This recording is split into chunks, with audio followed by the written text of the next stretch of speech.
beautiful girl that I met made in Japan. The beauty of her face was beyond my wildest dreams. Kacut ya? Iya, Kamu kesininya pakai apa tadi? naik KRL sih lumayan macet Oh, naik banget. KRL. Nggak diantar siapa gitu? Nggak ada tentunya. Oke, kita mulai ya sesi konseling-nya. Kira-kira Kacut datang ke sini itu mau cerita apa nih?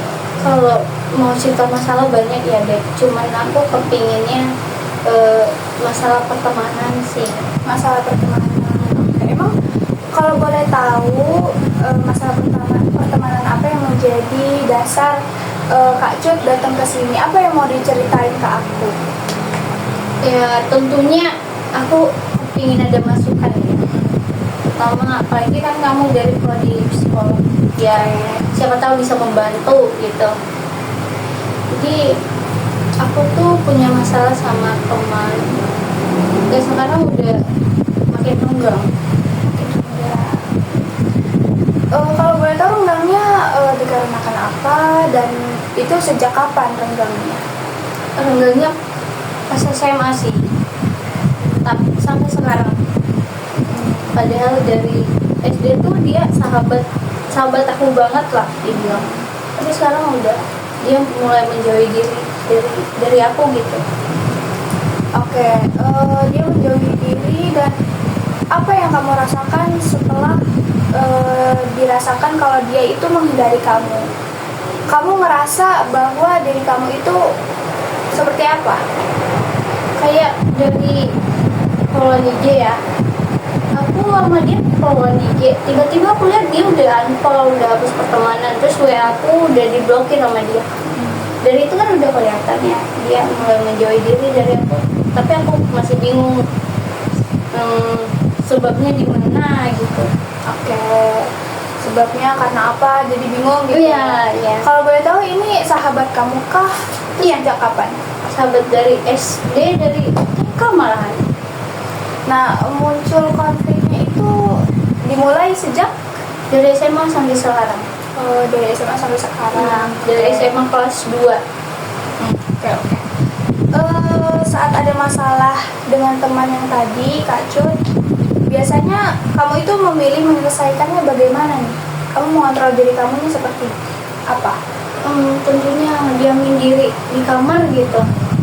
Aku bakal menyendiri lah gitu. Jadi, Sendiri di kamar, ngunci pintu udah gitu, rapat-rapat, nggak mau ketemu sama orang gitu.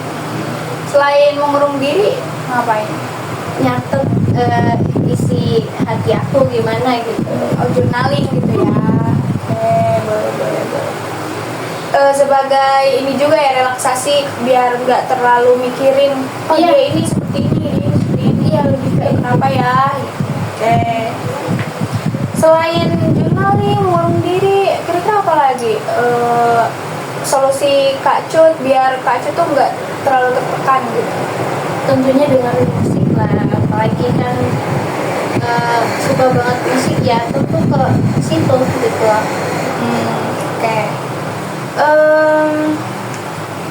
Apa hal yang paling membuat hubungan pertemanan itu jadi renggang atau tidak nyaman menurut Kak Cut? Yang paling nyaman, yang paling tidak nyaman tentunya saat-saat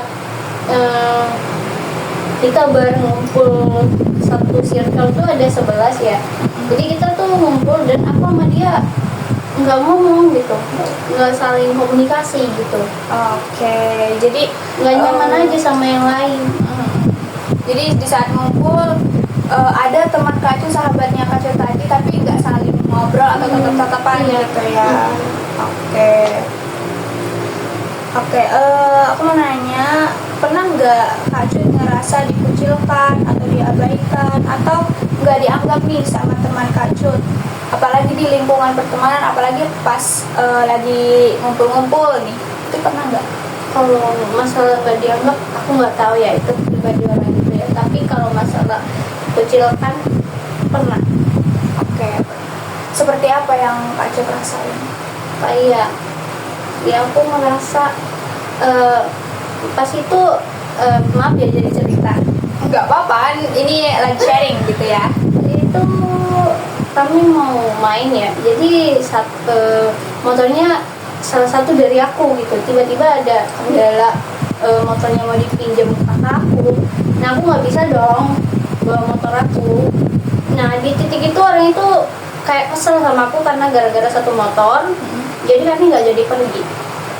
Di situ aku ngerasa bersalah banget, bersalah. Tapi kadang kami kalau main tuh orang lain ada yang nggak bisa, ya biasa aja. Tapi pas aku nggak bisa, aku ngerasa orang itu cuek.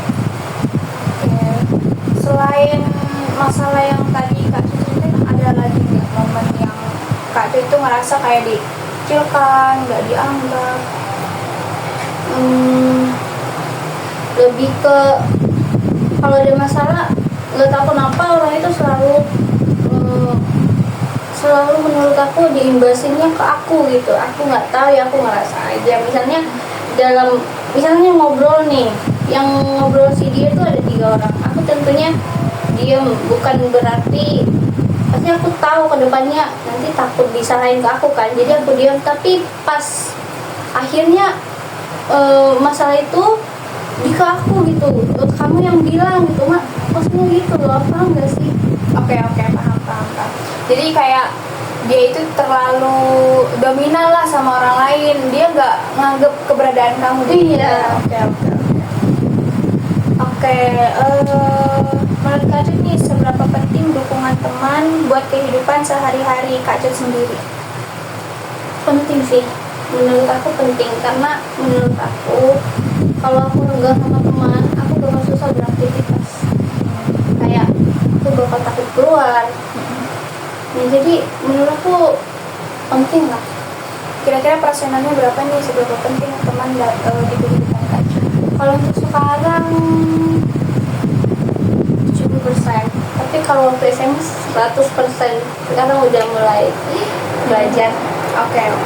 Jadi karena mungkin ada konflik sebelumnya, jadi menurun ya persenannya. Oke. Lebih ke itu sih.